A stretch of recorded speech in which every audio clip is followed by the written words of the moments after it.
Spotlight সরে গেছে Israel Hezbollah সংঘাতে, তবে ভেতরে ভেতরে নিজেদের অভিযান অব্যাহত রেখেছে ইরানের প্রতিরোধে রক্ষে থাকা গোষ্ঠীরা।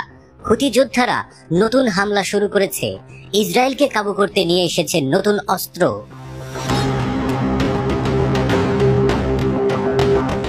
ইয়েমেনি সশস্ত্র বাহিনী আরব সাগরে ইসরায়েলি জাহাজ MSC সারাহ ভি এর উপর আক্রমণ করেছে। এই আক্রমণের জন্য একটি নতুন ব্যালিস্টিক ক্ষেপণাস্ত্র ব্যবহার করেছে হুতি যোদ্ধারা।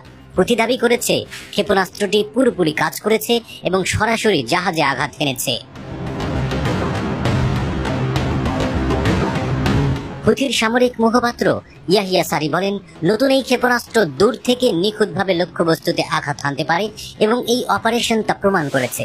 তিনি যোগ করেছেন, হুতি ফিলিস্তিনি যোদ্ধাদের সমর্থন করতে এবং মার্কিন ও ব্রিটিশ আক্রমণ থেকে ইয়েমেনকে রক্ষা করতে তাদের সামরিক সক্ষমতা উন্নত করছে।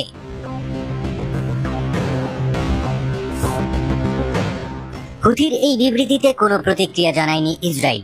বরাবরের মতোই তিনি জানিয়েছেন, গাজায় হামলা বন্ধ না হওয়া এবং গাজার উপর থেকে অবরোধ প্রত্যাহার না হওয়া পর্যন্ত ইয়েমেনি সশস্ত্র বাহিনী ইসরায়েল সংশ্লিষ্ট জাহাজে হামলা চালিয়ে যাবে।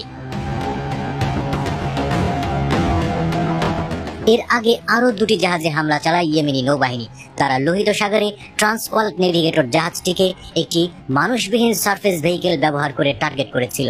ভারত মহাসাগরে স্টল্ট সিকোয়া নামক জাহাজটিকেও বেশ কয়েকটি ক্রুজ মিসাইল দিয়ে টার্গেট করে মিশন সফল করে।